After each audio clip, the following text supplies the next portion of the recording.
Fala galera, seja bem-vindo a mais uma aula. Eu sou o professor Fábio Augusto, professor de informática. Estamos estudando aí questões de prova da Polícia Civil de São Paulo.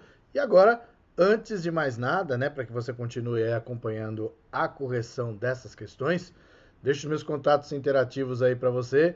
Qualquer dúvida que você tenha a respeito de qualquer assunto em informática que possa trazer aí qualquer dificuldade no seu estudo, pode entrar em contato comigo a qualquer momento com qualquer um desses canais aí. Então você tem o Facebook, o Instagram e também meu canal no YouTube, certo? Então pode mandar um direct, pode mandar também mensagem no Facebook, fique à vontade, beleza? Então vamos aí à questão.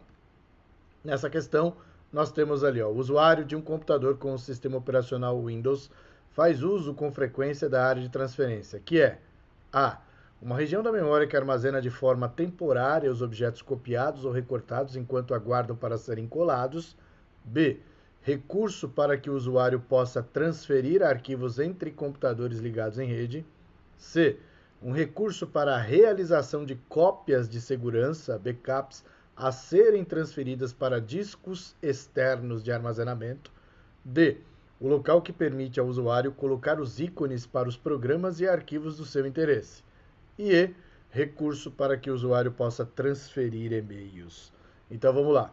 Palavra-chave aqui está na pergunta, né? Claro, a área de transferência. O que é a área de transferência? Então, como o próprio nome já diz, transferência é algo que vai transferir.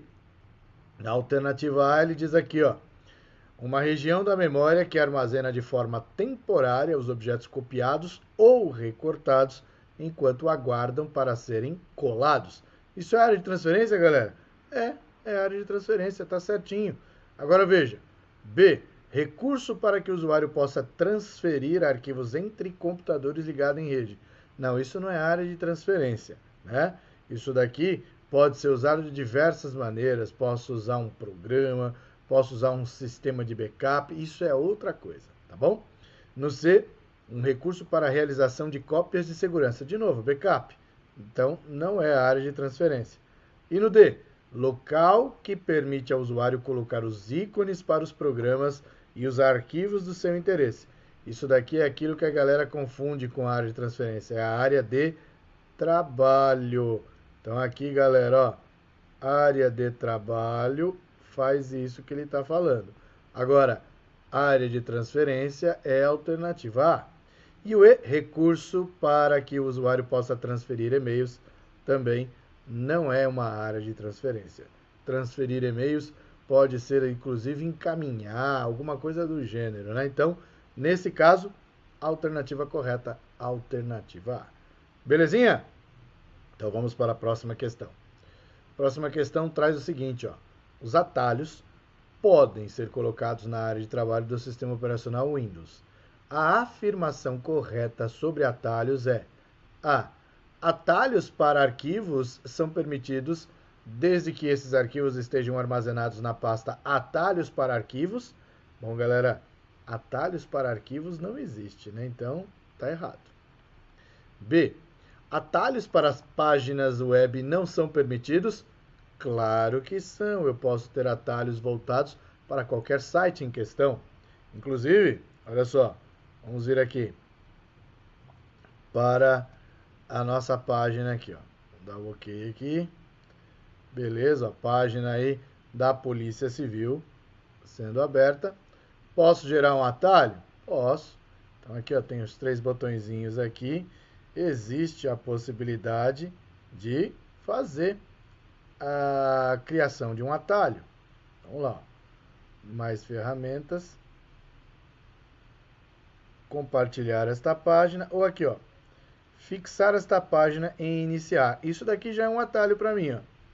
Posso fixar em iniciar. Vamos colocar aqui, ó. Pronto. Está fixado aqui na minha tela inicial. Ó, fixar este bloco iniciar? Sim. Pronto. Então aqui, ó, no Windows 10, a gente tem aqui dentro de iniciar a opção aqui, ó, Polícia Civil. Tá aqui já, ó. Dá para ver, né? Polícia Civil do Estado de São Paulo. Já é um atalho. Esse atalho, por sua vez, se eu quiser colocar na área de trabalho, eu posso. Se eu quiser deixar aqui no iniciar, eu posso. Então, eu posso criar um atalho sempre que eu quiser, baseado, né, em uma página da internet, sem problema nenhum. Então, portanto, por isso que a alternativa B está errada. No C, impressoras, unidades de disco e outros elementos do hardware do computador não suportam atalhos. Não, não suportam, são o próprio atalho, não é isso? Então, tudo aquilo que a gente vai acessar, pensa, eu não posso gerar um atalho de uma impressora? Posso, né, para poder imprimir, para eu poder ter acesso às propriedades dela? Posso sempre que eu quiser, a mesma coisa uma unidade de disco. D. Um atalho para um arquivo, quando excluído, provoca a exclusão do arquivo correspondente.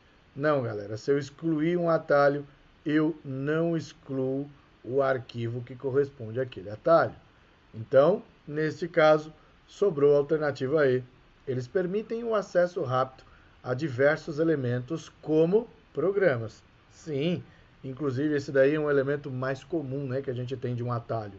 Um atalho, ele vai fazer jus à abertura de um programa, ao invés de você localizar toda a informação do programa dentro da pasta dele no iniciar do Windows. Belezinha? Então, segue o bonde, questão bem tranquila, vamos para a próxima. Aqui ele diz o seguinte, ó. Os arquivos e pastas possuem um nome que deve respeitar certas regras no sistema operacional Windows, como a versão 7.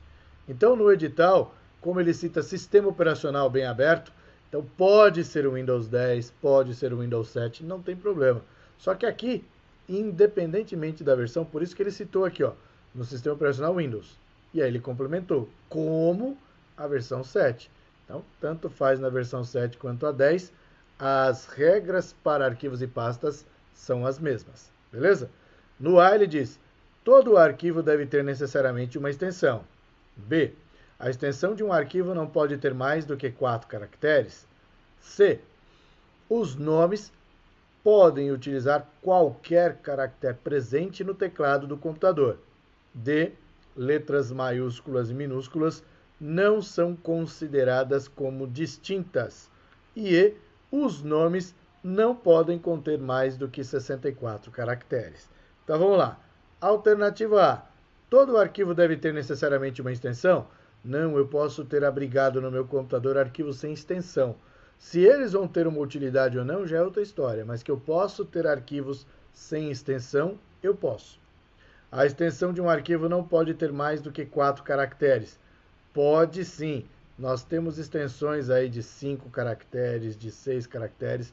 Depende do programa e do formato que aquele arquivo vai possuir. Tá bom?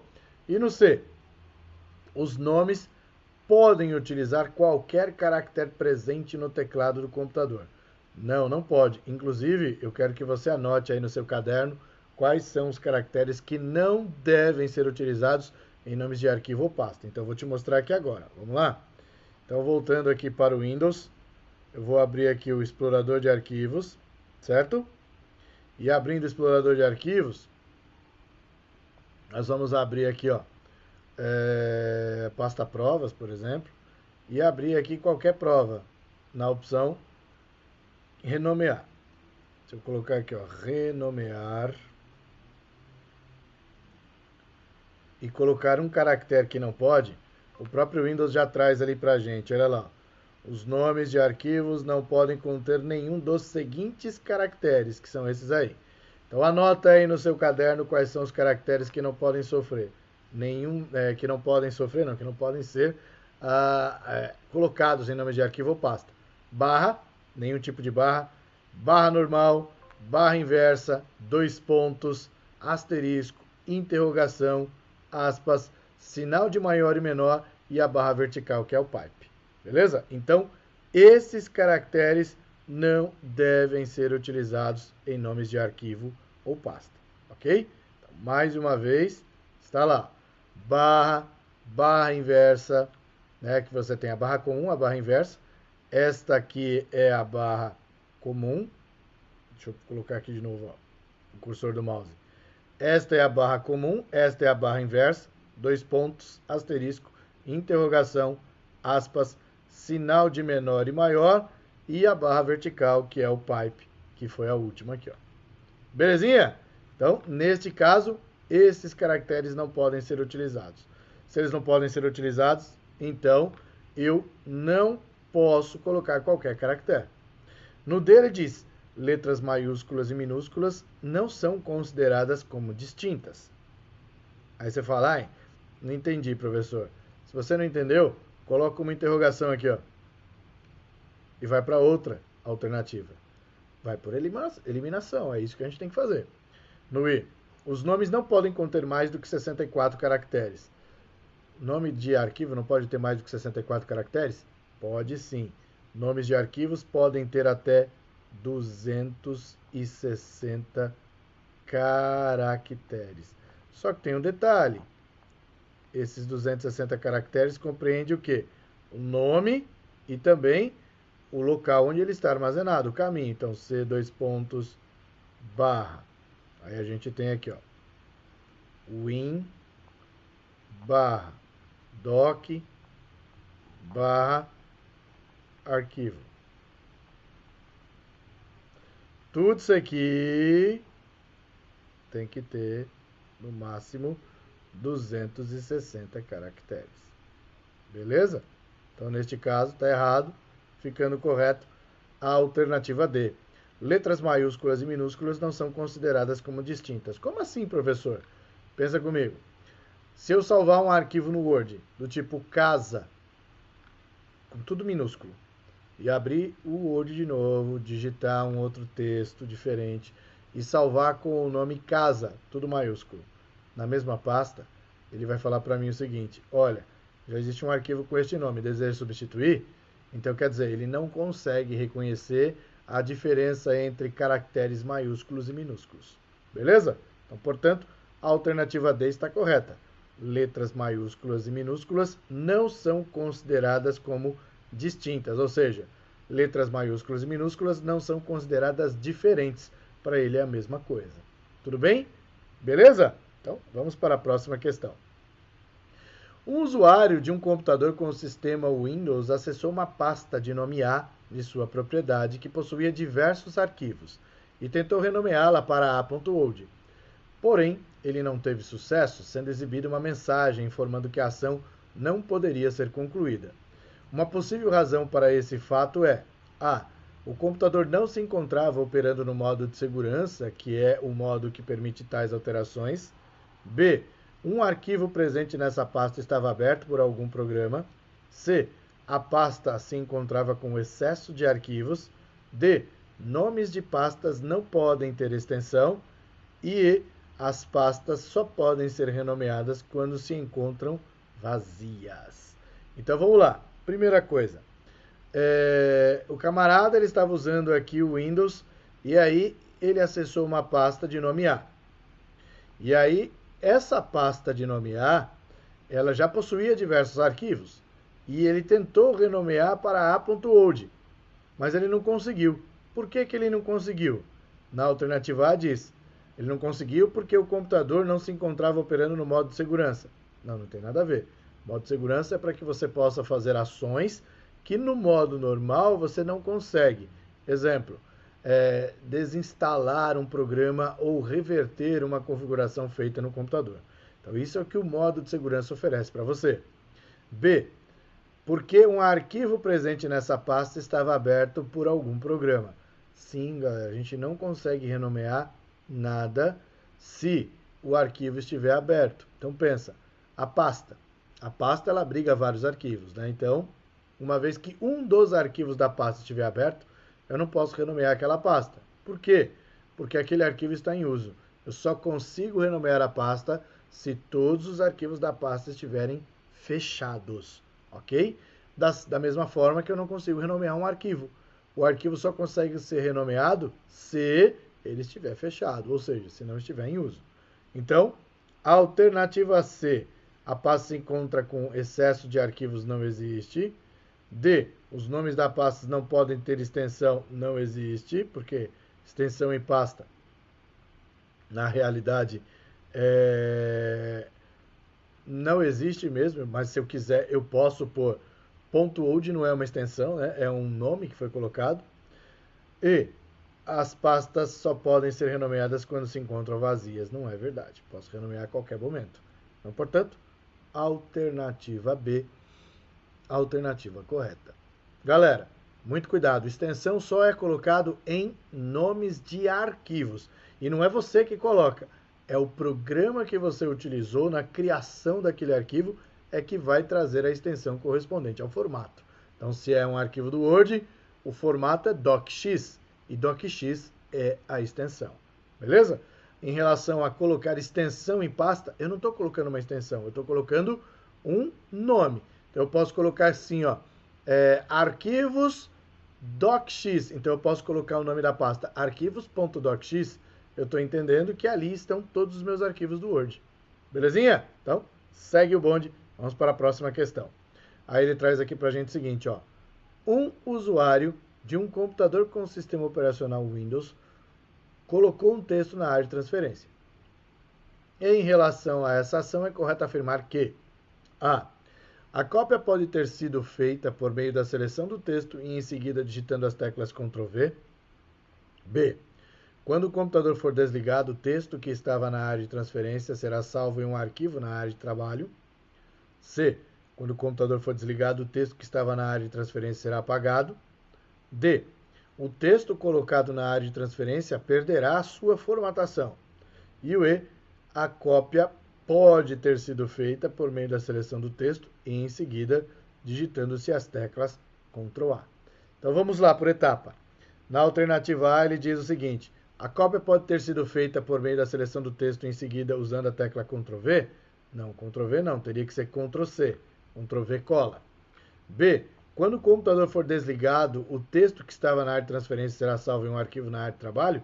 Não. Se eu faço isso, o texto que estava na área de transferência simplesmente ele é, vamos dizer assim, eliminado, ele evapora, né? Porque eu vou cortar a energia do computador e aí, claro, que essa informação que estava na área de transferência, que está usando uma parte da memória RAM para manter aquela informação, ela vai desaparecer porque eu vou cortar a energia. Tanto é que aqui ele diz o seguinte, ó, quando o computador for desligado, o texto que estava na área de transferência será apagado, será perdido, é verdade. D. O texto colocado na área de transferência perderá a sua formatação? Não. E no E, a cópia pode ter sido feita por meio da seleção do texto e em seguida digitando-se as teclas Ctrl+A. Ctrl+A é abrir, né, no caso, no Word. E no Windows, Ctrl+A é selecionar todos os arquivos e pastas que a gente tem dentro de uma pasta. Então, portanto, também está errado. Sobrou para a gente a alternativa C. Quando o computador for desligado, o texto que estava na área de transferência será apagado. Então, imagine o seguinte. Você copiou essa questão aí, né, no seu material e colou lá no navegador para ver de onde que eu tirei essa questão de prova. Aí o navegador vai trazer para você qual é a prova da polícia que tem essa questão. E aí você analisou, beleza, desliguei o computador. Na hora em que eu volto a ligar, se eu apertar Ctrl+V, ele vai colar de novo a mesma questão? Não, não vai, porque a informação ela foi perdida, né? Então, se eu desligar, tudo que está na área de transferência será apagado. Belezinha? Segue o bonde, vamos para mais uma questão. Essa questão aqui agora no Word. No Word 2016, em português, em sua configuração padrão, a formatação de parágrafo possibilita algumas formas de recuo, que são simples e complexo, esquerda e direita, anterior e posterior, frente e atrás e acima e abaixo. Então vamos lá. Na formatação do parágrafo, que é o nosso texto propriamente dito, né, a possível situação de forma de recuo só pode ser esquerda e direita. Veja aqui, ó.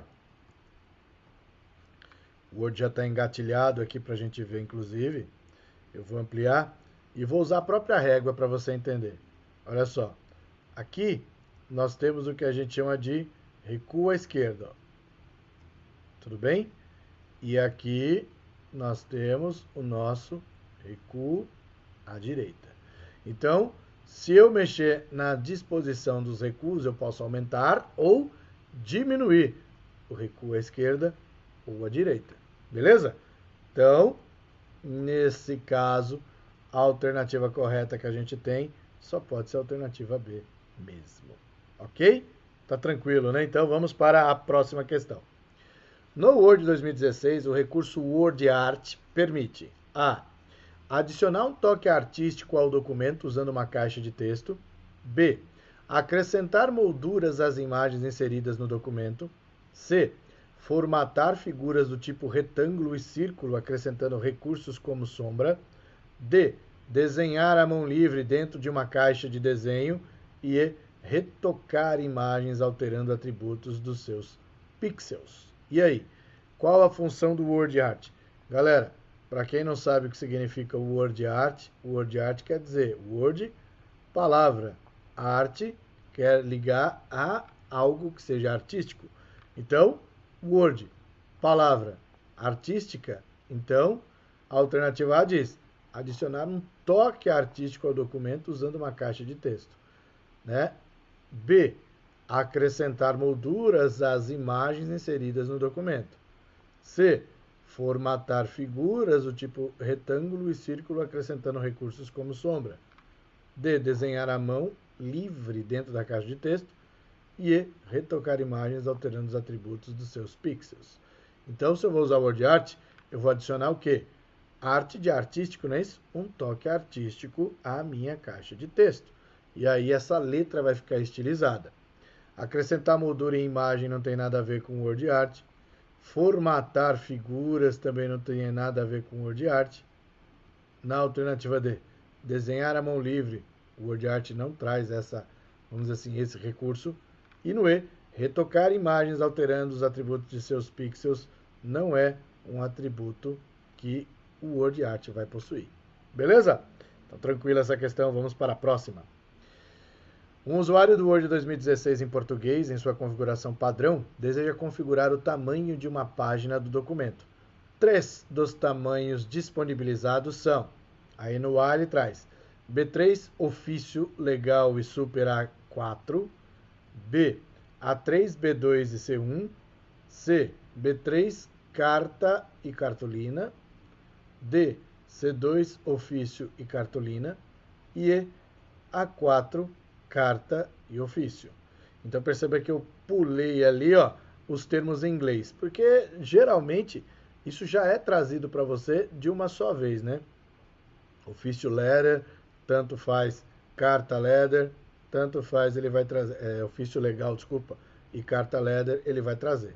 Agora, você conhece os tipos de tamanhos de papel que existe no Word? Não? Então vamos conhecer. Olha lá.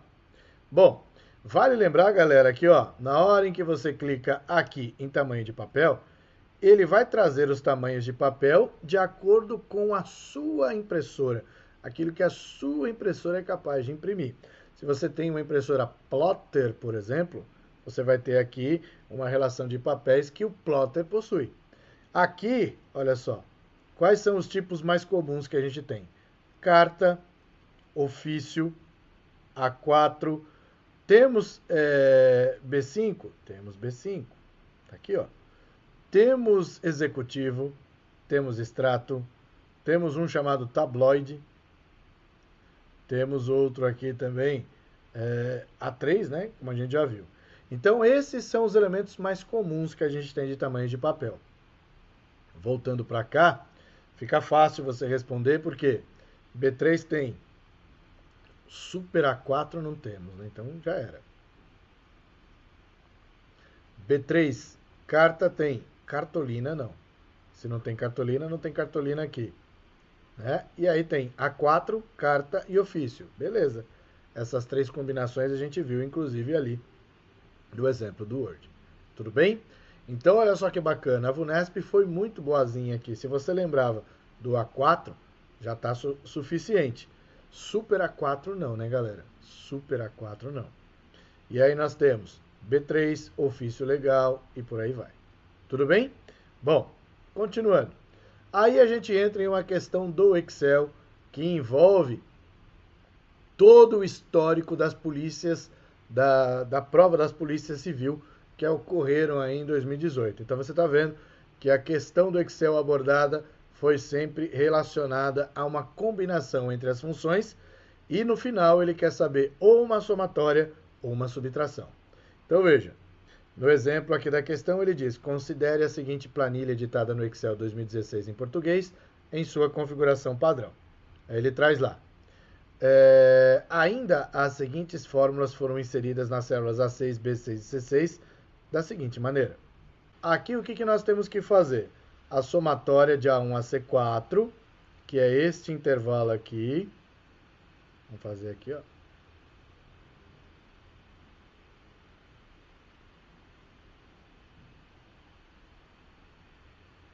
Beleza. Depois, nós temos aqui o máximo de B1 a B4. Então, vamos destacar o máximo aqui. Então, o máximo aqui de B1 a B4 é em outra cor. Vamos colocar aqui na cor azul e a caneta. Beleza. Então, aqui nós temos o seguinte. O intervalo de B1 até B4. É esse intervalo aqui, ó. Opa.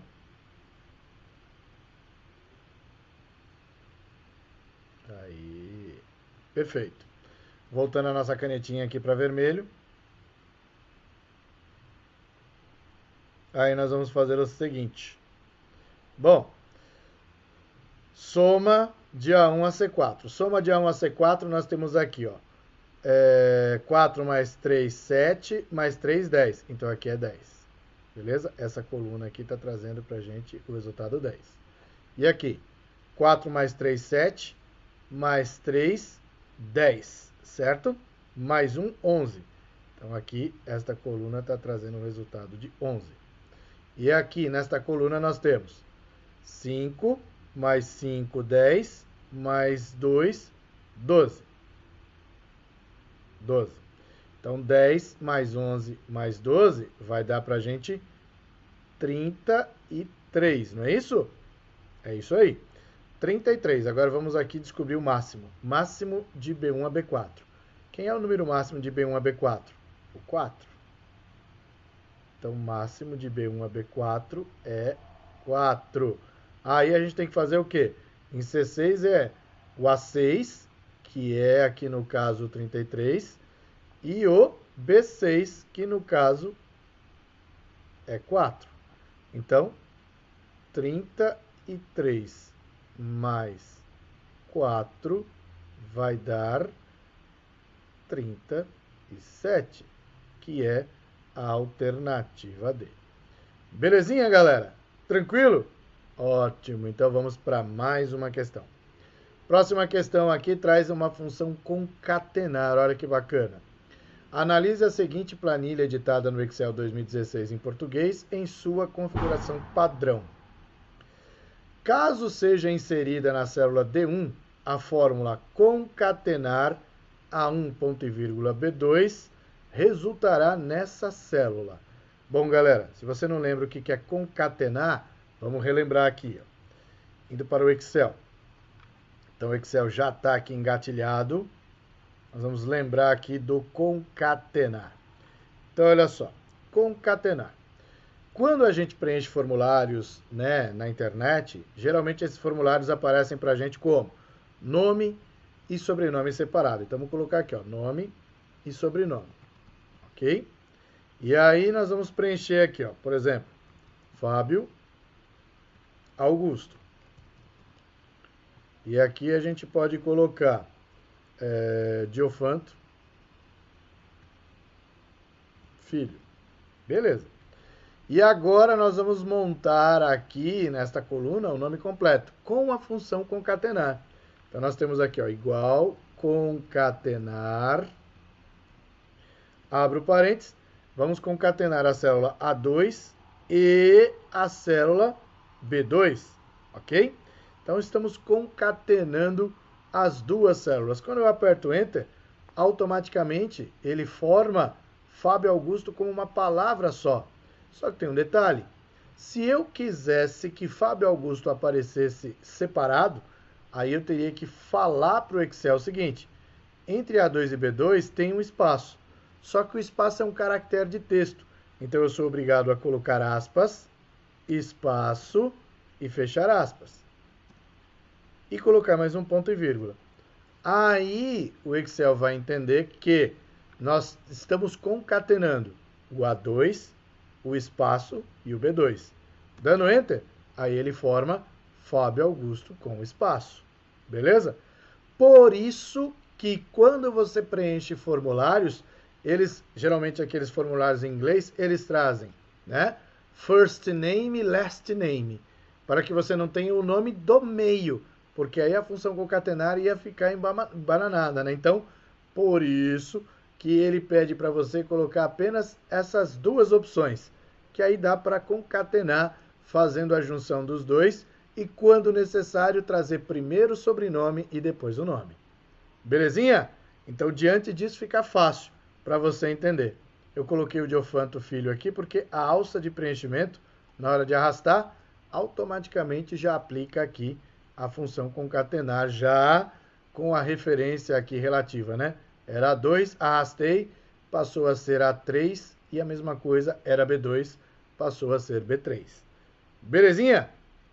Então, voltando para cá, vamos lá para a questão. Ele traz para mim ali. Bom, concatenar A1 e B2. Você está vendo aspas? Não. Então, ele não vai trazer espaço. Quem é o A1? O A1 é o Paulo. Quem é o B2? Marcelo. A alternativa A traz Paulo, Marcelo, tudo junto. Está correto? Está correto. A alternativa B traz sinal de mais e está envolvendo muitas pessoas. Está errado. Sinal de menos. Isso aqui não existe. Então está errado aqui também. Paulo com espaço, mas sem o caractere aqui do espaço entre aspas, está errado. E ele está trazendo muita gente. Paulo mais Marcelo. Esse sinalzinho de mais aqui, ó, ele não existe. A não ser que você coloque entre aspas, ao invés do espaço, o sinalzinho de mais. Aí ele vai trazer Paulo mais Marcelo. Então, nesse caso aqui, a alternativa correta é a alternativa A. Beleza, galera? Então, paramos por aqui. Um forte abraço para você e até a próxima. Valeu!